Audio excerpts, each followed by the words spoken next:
From Kelsey Williams, who flipped straight into an NFL player mid-routine, to Molly Shadic, who got involved with a 15-year-old, and KaiDee Bostic, whose clash with a cop left everyone stunned. In this video, we're breaking down the wildest moments when NFL cheerleaders went way too far. Let's get into it. Molly Shadic, Baltimore Ravens. Our first story involves what might be the most serious criminal case involving an NFL cheerleader. Molly Shadic, who holds the distinction of being the oldest cheerleader in NFL history when she joined the Baltimore Ravens at age 38 in 2005, found herself at the center of a shocking scandal that would end with a criminal conviction. In 2014, Shadic was accused of having a sexual relationship with a 15-year-old boy who was a classmate of her own son. According to the Washington Post, the relationship began after her son encouraged the minor to pursue his mother. The incident that led to charges occurred at a beach house in Delaware, where Shadic allegedly performed a sex act on the teenager. June 2015, Shadic pleaded guilty to fourth-degree rape, admitting to the charges in court. Delaware law defines fourth-degree rape as sexual intercourse with a victim who has not reached their 16th birthday, making her actions a serious felony regardless of any perceived consent from the minor. Her sentencing was substantial. According to Bleacher Report, she received 48 weekends in jail, a 15-year suspended sentence with strict probation conditions, and was required to register as a sex offender for 20 years. She was also ordered to pay $10,000 to the victim's family. The case sparked intense public debate about gender double standards and how society views sexual crimes. As noted in Baltimore Fishbowl, some questioned whether a male perpetrator would have received similar treatment, while others labeled her actions as predatory regardless of gender. What makes Shadic's case particularly shocking is how far she fell from grace. She went from being a trailblazing cheerleader who broke age barriers to becoming a registered sex offender. Her actions weren't just inappropriate, they were criminal, involving a minor who was the same age as her own child. This case set the tone for what we mean when we talk about cheerleaders who went too far. Whitney,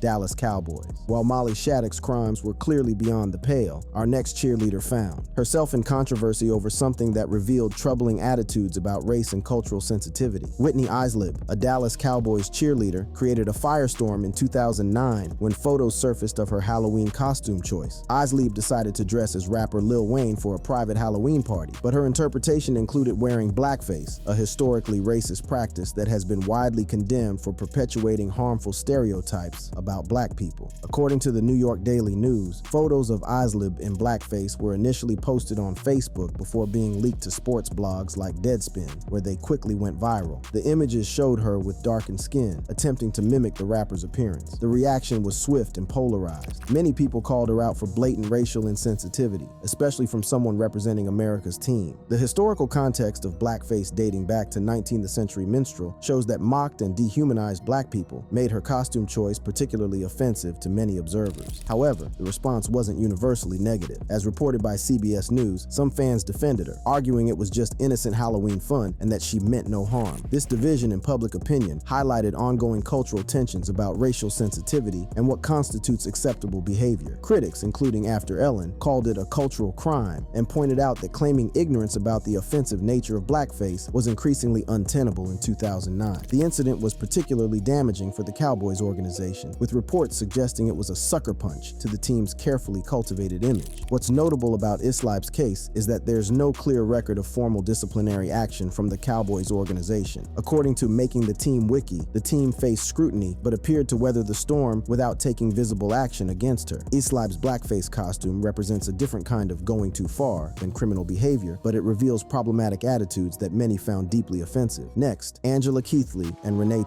Carolina Panthers. From racial insensitivity, we move to another type of scandal that rocked the NFL cheerleading world. In November 2005, two Carolina Panthers cheerleaders, Angela Ellen Keithley and Renee, found themselves at the center of a public spectacle that would end their careers and create one of the most talked about cheerleader controversies of the 2000s. The incident occurred at Banana Joe's nightclub in Tampa, Florida, where the two women were reportedly drinking and celebrating. According to ESPN, witnesses claimed that Keithley and Thomas were engaged in sexual activity in a restroom stall, causing a significant delay that angered other patrons waiting to use the facilities. When the two finally emerged from the stall, the situation escalated dramatically. Thomas allegedly punched another woman who had complained about the delay, leading to a full-scale confrontation. The incident quickly spiraled out of control, with police being called to restore order. Both women were arrested on multiple charges. Thomas faced battery charges for allegedly striking another patron, while Keithley was charged with disorderly conduct and resisting arrest. Adding to the chaos, Thomas initially gave police a false name using the identity of another Panthers cheerleader before her true identity was discovered. According to WIS-TV, their attorneys denied the sexual activity claims, suggesting the delay in the restroom was due to other reasons, possibly related to intoxication. However, the damage to their reputations and careers was already done. Panthers spokesman Charlie Dayton announced that both women were immediately dismissed from the Top Cats cheerleading squad for violating the team's code of conduct, which prohibited any behavior that could embarrass the organization. As detailed in the Charlotte Observer, the incident remains a notable chapter in Panthers history. The case was particularly embarrassing for the NFL because it occurred during a high-profile period when the league was trying to maintain a family-friendly image. The combination of alleged public sexual activity, violence, and providing false information to police created a perfect storm of negative publicity. What makes this incident particularly noteworthy is how it violated multiple boundaries simultaneously. Even if we set aside the disputed sexual activity allegations, the undisputed facts, public intoxication, physical altercation, and giving false information to police represented serious lapses in judgment that clearly crossed professional and legal lines. While the Panthers cheerleaders face consequences for their public behavior, our next case involves domestic violence allegations that paint a much darker picture. Megan Welter, Arizona Cardinals.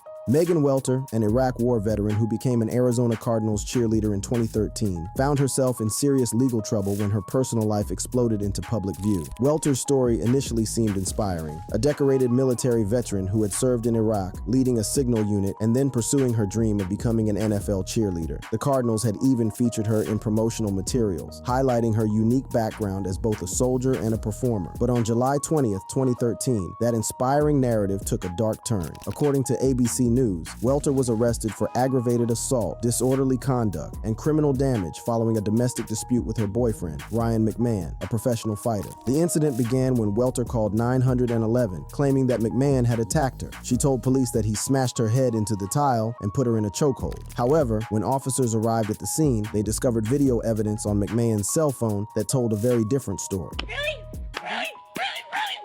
The video showed Welter as the aggressor, angrily confronting McMahon about text messages on his phone and physically assaulting him. According to reports from the Daily Mail, the footage captured her scratching him and pulling his hair during the altercation. Police reports noted injuries on McMahon that were consistent with his account of events, including scratches and evidence of hair pulling. This physical evidence, combined with the video footage, led to Welter's arrest on serious charges including aggravated assault. The timing of the arrest was particularly damaging, coming just as the Cardinals had launched a publicity campaign celebrating her inspiring story. The stark contrast between her public image as a heroic veteran and cheerleader and her alleged behavior in private created a devastating blow to both her reputation and the team's marketing efforts. But Welter's story doesn't end with the arrest. In 2016, 3 years later, she attempted to rehabilitate her image through legal action that would only make things worse. According to Ars Technica, she filed a defamation lawsuit against various media outlets, seeking to have 107 URLs removed from search engines, essentially trying to erase the internet's memory of her arrest. However, this legal maneuver backfired spectacularly when it was discovered that the lawsuit included a forged signature from Ryan McMahon. According to USA Herald, the document suggested McMahon admitted the reports about Welter were false, but McMahon himself denied ever making such statements or authorizing the use of his signature. This revelation led to additional legal complications, with consumer advocacy groups intervening to challenge the censorship order. As reported by the Washington Post, the lawsuit ultimately failed, with the articles remaining online and Welter facing additional scrutiny for the apparent forgery. Welter's case represents multiple layers of problematic behavior, from the initial domestic violence allegations to the later attempt to manipulate the legal system through forged documents. Her actions went far beyond poor judgment, crossing into potentially criminal territory on multiple occasions. While some of our previous stories involve clear criminal behavior, our next case involves a different kind of boundary crossing that rocked the Dallas Cowboys organization Cindy Lewis, Dallas Cowboys. Cindy Lewis, a Cowboys cheerleader from 1976 to 1978, became part of NFL history when she was photographed doing something that violated one of the team's most sacred rules. On January 15, 1978, after the Cowboys defeated the Denver Broncos in Super Bowl Tortone, Lewis was captured on camera kissing backup quarterback Danny White on the sidelines during the post-game celebration. This might seem innocent enough, but it represented a serious violation of the Cowboys' strict no fraternization policy that had been in place since 19 1972. According to Texas Monthly, the photograph was taken by Sports Illustrated photographer Welter Jr. But the Cowboys organization was so concerned about the implications that they successfully suppressed the image for 25 years. The no fraternization policy wasn't just a suggestion. It was a cornerstone of how the Cowboys maintained their carefully crafted image. As detailed in Marie Claire, the rule was designed to prevent distractions and maintain the professional distance between players and cheerleaders that the organization felt was crucial to their success. What made Lewis's situation particularly complicated was that both she and White were married to other people at the time. This added an extra layer of controversy to what might otherwise have been seen as a harmless moment of celebration. The kiss represented not just a violation of team policy, but potentially a betrayal of their respective spouses. Lewis later attempted to downplay the incident in interviews cited by Sarah Hapola's blog, describing it as a little peck and maintaining that it was innocent rather than romantic. She insisted there was no ongoing affair or inappropriate relationship with White. However, the Cowboys organization clearly didn't see it as innocent. The fact that they went to great lengths to suppress the photograph for more than 2 decades suggests they viewed it as potentially damaging to their carefully cultivated image. The photo only became public in 2003 when Texas Monthly published it as part of an article about Cowboys history. White, who was part of the LDS community, also had his reputation to consider. As noted in Cougar Stadium, both he and Lewis maintained their marriages throughout their lives, suggesting the kiss was indeed an isolated incident rather than evidence of an ongoing affair. While Lewis's transgression might seem minor compared to criminal charges or public brawls, it represented a significant boundary crossing within the context of the Cowboys organization. The no fraternization policy existed for specific reasons, and her violation of it, regardless of her intentions, created problems that the team felt compelled to hide for decades. Next, Bailey Davis, New Orleans Saints. Moving from hidden scandals to very public controversies, Bailey Davis represents a different kind of boundary crossing that sparked national debate about gender equality and social media policies. As a New Orleans Saints cheerleader, Davis found herself at the center of a firestorm in 2018 when her Instagram post led to her termination and a subsequent legal battle. Davis posted a photo of herself in a lacy bodysuit on her personal Instagram account, an action that might seem routine for many social media users, but which the Saints organization deemed trashy and inappropriate. According to reports from Vanity Fair, the team promptly fired her for violating their social media policy. The Saints, like many NFL teams, maintained an extensive rulebook governing cheerleaders' behavior both on and off the field. These rules prohibited posting certain types of content on social media, required cheerleaders to leave restaurants if players arrived, and generally imposed strict controls over their personal lives that didn't apply to male players. But Davis didn't accept her termination quietly. She fought back by filing a wrongful termination lawsuit against the Saints, arguing that the team's policies constituted gender discrimination. Her case highlighted the stark double standard between how male players and female cheerleaders were treated by NFL organizations. What made Davis's situation particularly compelling was the broader context it revealed about cheerleader treatment. According to New York Times reporting, Saints cheerleaders were forced to sell team calendars before games with a quota of 20 calendars each. Failure to meet this quota meant they wouldn't be allowed to perform and consequently wouldn't be paid. Even more troubling, Davis had previously reported incidents of sexual harassment from fans to her coaches. In an interview with Inside Edition, she detailed how cheerleaders faced constant inappropriate comments and physical contact from intoxicated fans. Guys would walk by and say they wanted to, do things to you just bluntly. You're walking with a crowd and, people are drinking, it's shoulder to shoulder. You'll get grabbed. Did you share your concerns with the NFL?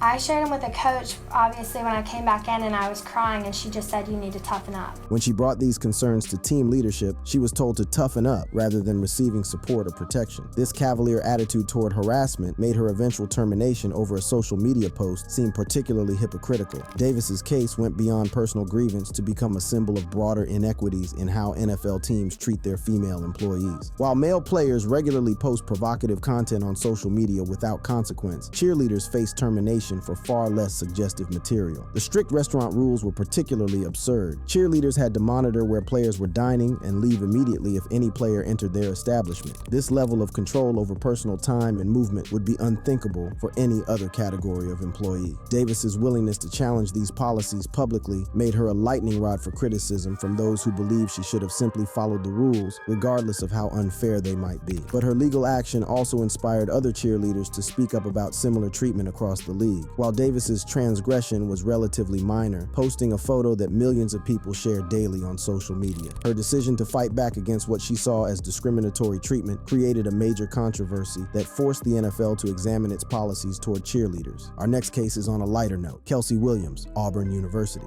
While NFL cheerleaders often face systemic exploitation, college cheerleaders can find themselves thrust into unwanted spotlight for entirely different reasons, as Williams discovered when a routine pregame performance went dramatically awry. On September 28, 2024, Williams was performing a series of backflips on the sideline during pregame activities, something she had done countless times before without incident. What happened next was captured on video and quickly went viral across social media platforms. According to Fox News reporting, as Williams was mid-flip, Oklahoma defensive back Makari Vickers was running onto the field and crossed into her path. Neither saw the other coming, and the result was a dramatic collision that sent Vickers crashing to the ground. Video of the incident spread rapidly online, with commentators and fans reacting with a mix of humor and concern. Fortunately, both Williams and Vickers were helped up after the collision, and neither appeared to sustain serious injuries. What made this incident particularly notable was the social media reaction. While many found humor in the unexpected collision, others used it as an opportunity to make misogynistic comments about Williams and cheerleaders more broadly. One video reaction that captured significant attention featured these comments. Y'all even got cheerleaders taking players out.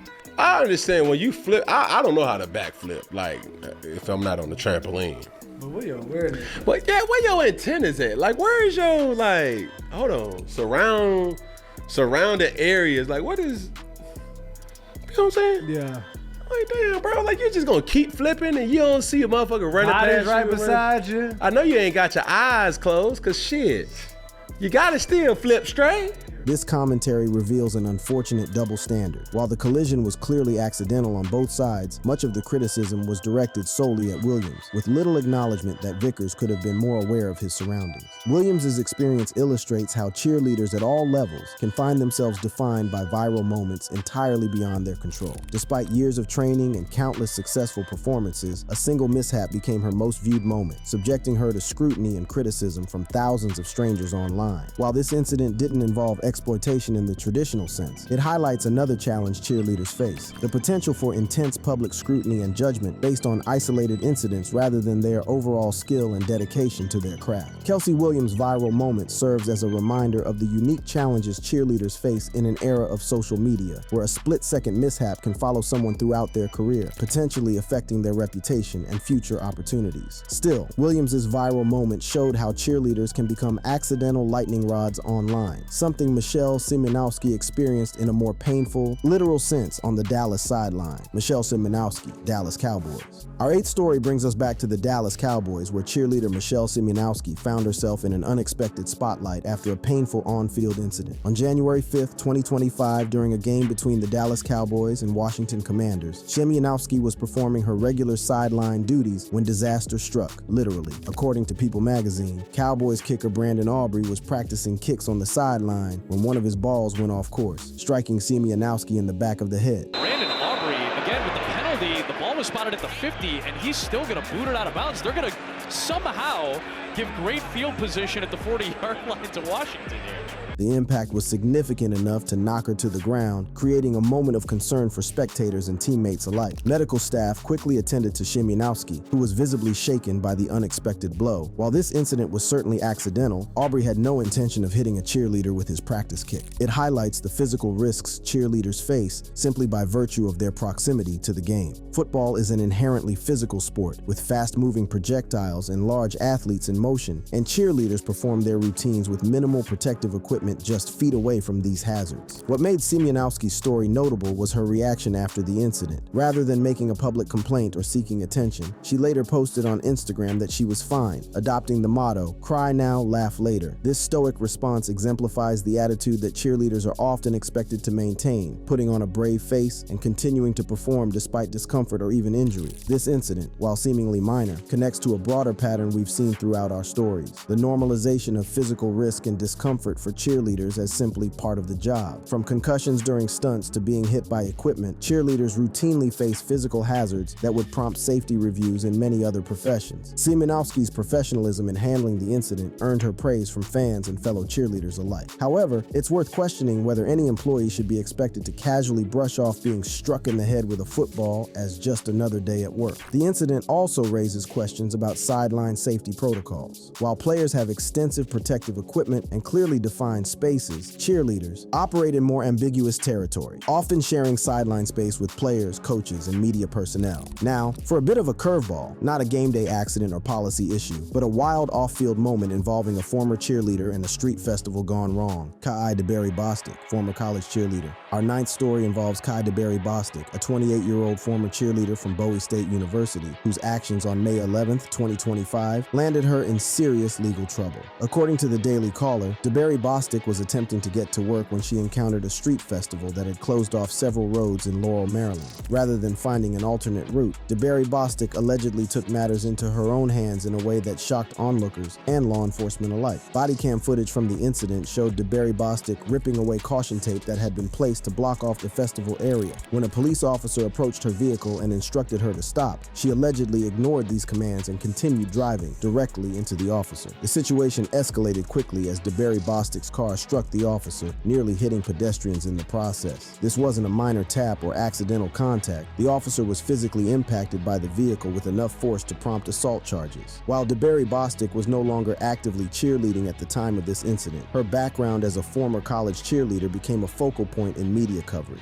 This connection highlights an unfortunate reality. Former cheerleaders often continue to be identified primarily by their cheerleading past, even when discussing completely unrelated events in their lives. This case represents a different kind of going too far than many of our other stories. Rather than being exploited by a system or accidentally causing harm during a performance, DeBerry Bostic allegedly made a deliberate choice to disregard safety barriers and police instructions, resulting in a potentially dangerous situation. While this incident doesn't reflect on cheerleaders as a whole, it does demonstrate how individual actions can sometimes reinforce stereotypes or negative perceptions. The media coverage linking DeBerry Bostic's cheerleading past to her alleged criminal behavior creates an implicit association that can affect public perception of cheerleaders more broadly. DeBerry Bostic faces serious legal consequences for her alleged actions, including potential assault charges. Her case serves as a reminder that cheerleaders, both current and former, exist within a complex web of public perception where their actions, whether related to cheerleading or not, are often viewed through the lens of stereotypes about the sport. Keithley Foster, Rockstar Cheer.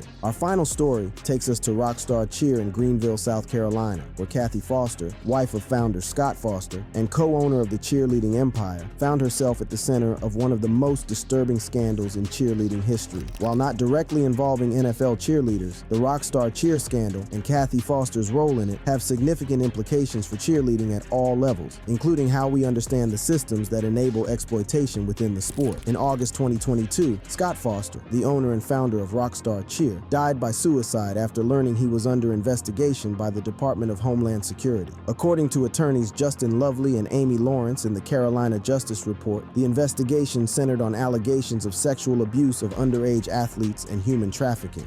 So Rockstar Cheer was like the preeminent cheering academy, I guess, gym up in the upstate, and it was multiple gyms, so it was like a franchise.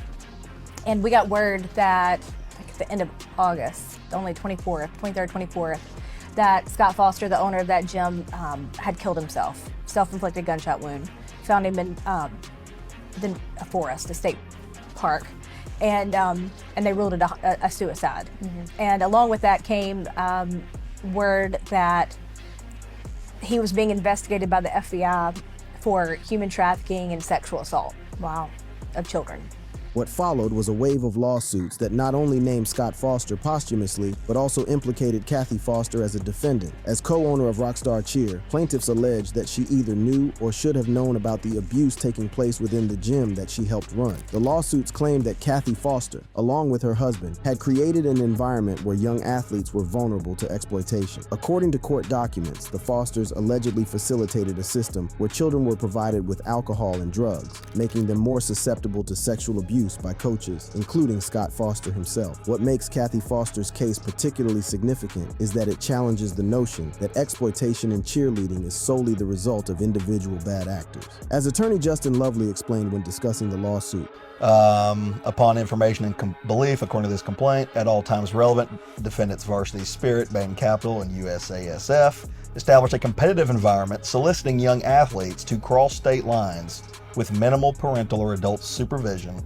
to converge at pre-scheduled locations where the athletes would then be exposed to drugs, alcohol, and the predatory conduct by adults, including coaches and choreographers, all while publicly representing that defendants were providing a culture of safety at these same events. By naming Kathy Foster alongside larger entities like Varsity Brands LLC, Varsity Spirit LLC, the U.S. All-Star Federation USASF, and Bain Capital, the lawsuits paint a picture of systemic failure rather than isolated incidents of abuse. The allegations against Kathy Foster raise uncomfortable questions about the responsibilities of those in positions of power within cheerleading. As co-owner of a major cheerleading gym, did she have a duty to ensure the safety of the children entrusted to her care? Did she turn a blind eye to abuse happening under her watch? Or was she herself a victim of her husband's deception? While the legal proceedings against Kathy Foster are still ongoing, her story illustrates the complex web of accountability in cases of institutional abuse. It reminds us that exploitation often thrives not just because of individual predators, but because of systems and power structures that enable and protect them. Kathy Foster's case, while not directly involving NFL cheerleaders, has significant implications for how we understand exploitation within cheerleading at all levels, from local gyms to professional sports teams. So there you have it, 10 stories of NFL cheerleaders and the cheerleading industry that went too far, for better or worse. From Bailey Davis's fight against discriminatory social media policies to Lacey Thibodeau Field's groundbreaking wage theft lawsuit, these women have challenged a system that has too often taken advantage of their passion and talent. Thanks for joining us today. Check out our other videos for more content.